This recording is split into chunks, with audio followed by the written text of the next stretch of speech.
अस्सलामुअलैकुम। Welcome to English हट। मेरा नाम है हमज़ा रऊफ़ और आज की हमारी इस क्लास में हम सीखेंगे पास्ट परफेक्ट कंटिन्यूस टेंस के बारे में। चलें स्टार्ट करते हैं। ऑलराइट, तो आज का टेंस देखते हैं हमारा पास्ट परफेक्ट कंटिन्यूस। सबसे पहले इसका हम यूज़ देख लेते हैं कि ये कब यूज़ होता है और कहाँ यूज़ होता है।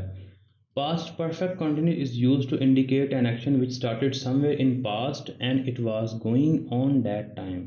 सिंपली इसमें ये कहा जा रहा है कि इस टेंस के अंदर हम एक ऐसे एक्शन को बयान करते हैं जो पास्ट के अंदर किसी वक्त शुरू हुआ था और जब उस एक्शन को बयान किया जा रहा था तो वो एक्शन कंटिन्यू था, मतलब पास्ट के अंदर। मिसाल के तौर पर it had been raining since morning, बारिश सुबह से हो रही थी। तो बारिश का जो स्टार्टिंग टाइम है वो मॉर्निंग है और जो उसको बयान किया जा रहा है वो बाद का टाइम है। तो इस तरह से स्टार्टिंग टाइम भी हमें पता है और उसका जो बयान करने वाला टाइम है वो जारी है। जब उसे बारिश को देखा गया तब वो जारी थी। दूसरी एग्जाम्पल है हमारे पास, he had been playing cricket for 2 hours. Cricket खेलने का जो वक्त है वो 2 घंटे पहले पास्ट में शुरू हो चुका था और जब उसको बयान किया गया तब क्रिकेट खेली जा रही थी उस वक्त पास्ट के अंदर। नेक्स्ट देखते हैं हम इस टेंस को कैसे पहचान सकते हैं। उर्दू फिक्रे के आखिर में रहा था, रही थी, रहे थे वगैरह के अल्फाज आते हैं, लेकिन साथ इसमें वक्त भी शामिल किया जाता है, वक्त भी बताया जाता है। सुबह से बारिश हो रही थी, जैसे हम पहले डिस्कस कर चुके हैं कि इसमें हमें बारिश का जो वक्त है स्टार्टिंग का वो सुबह पता है और हो रही थी जब पास्ट में इस एक्शन को बयान किया गया तब वो कंटिन्यू था। उसके बाद हम देखते हैं वो 2 घंटे से क्रिकेट खेल रहा था। 2 घंटे पहले क्रिकेट शुरू हुई पास्ट में और जब हमने देखा तब वो एक्शन जारी था खेलने का। ये एग्जाम्पल है इसकी। नेक्स्ट हम देखते हैं इसमें रूल्स कौन से फॉलो करते हैं हम। सबसे पहले मेन वर्ब है हमारा इसके अंदर प्रेजेंट पार्टिसिपल, यानी कि आईएनजी वाली जो वर्ब की फॉर्म है वो हम इसमें इस्तेमाल करते हैं। उसके बाद हम देखते हैं कि इसके अंदर हम हेल्पिंग वर्ब कौन से इस्तेमाल करते हैं। तो हेल्पिंग वर्ब इसमें हमारे पास एक ही है, वो है हैड बीन। फिर हम देखते हैं कि हम हैड बीन को इस्तेमाल कहाँ करते हैं। सिंगुलर और प्लूरल के साथ, दोनों के साथ हम हैड बीन को ही इस्तेमाल करते हैं। नेक्स्ट आ जाता है सिंस और फॉर वही हम सेकंड, मिनट और के साथ इस्तेमाल करते हैं। सिंस को हम मॉर्निंग, इवनिंग या कोई स्पेसिफिक टाइम जब हमारे पास आ जाता है, जैसे 10 बजे से, मंडे से, जनवरी से, तो उसके साथ हम सिंस इस्तेमाल करते हैं। फिर हमारे पास आता है फॉर्मेट, कि हम किस तरह से इसके सेंटेंसेस को बना सकते हैं।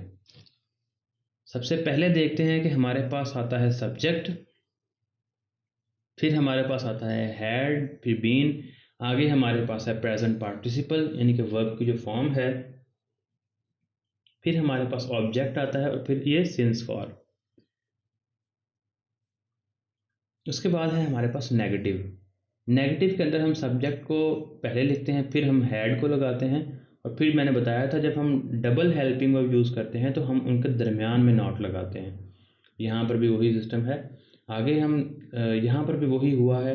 आगे हम वर्ब अपना इस्तेमाल करते हैं जो हमारा मेन वर्ब है प्रेजेंट पार्टिसिपल, फिर ऑब्जेक्ट और फिर सिंस फॉर।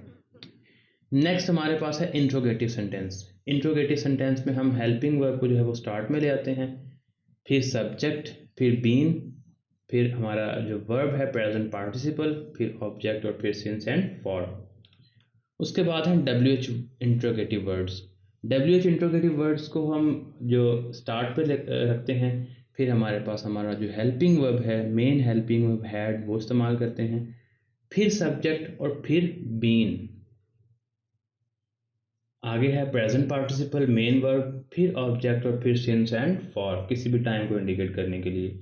ये था हमारा फॉर्मेट। अब इस फॉर्मेट को अप्लाई करते हैं कुछ एग्जांपल्स के ज़रिए, कुछ एग्जांपल पे ताकि समझ सकें हम इसको। सबसे पहला सेंटेंस है he had been living in London for 3 months। वो 3 महीने से लंदन में रह रहा था। अगर इसको समझने की कोशिश करें हम तो इसमें यह कहा जा रहा है कि वो लंदन में जो रह रहा था वो 3 माह पहले से रह रहा था। जो एक्शन है वो 3 माह पहले स्टार्ट हो चुका था। जब पास्ट में आप वहाँ गए, आपने उसे देखा, तब वो वहाँ पर कंटिन्यू था, रह रहा था 3 महीने बाद भी। तो इसमें 2 एक्शन को इस तरह से बयान किया जा रहा है। एक वो कि वो पास्ट में स्टार्ट हो चुका था, और दूसरा जब आपने देखा तब भी वो कंटिन्यू था। उसके बाद है हमारे पास they had been reading book since morning, वो सुबह से किताब पढ़ रहे थे।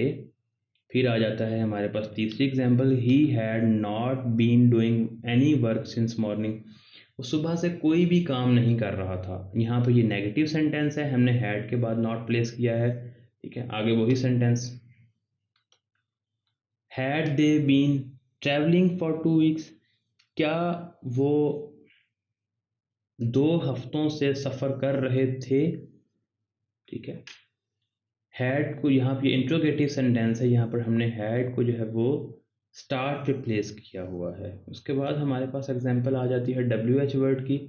तो WH वर्ड जो है वो हमने स्टार्ट पर लिखा है, फिर हमने अपना हेल्पिंग वर्ब लिखा है हैड, आगे सब्जेक्ट है, सब्जेक्ट के बाद बीन आया हुआ है, फिर डूइंग, आगे here, since 2000। What had you been doing here since 2000, सन 2000 से आप यहाँ क्या कर रहे थे, ठीक हो गया। ये कुछ हमारी एग्जांपल्स थी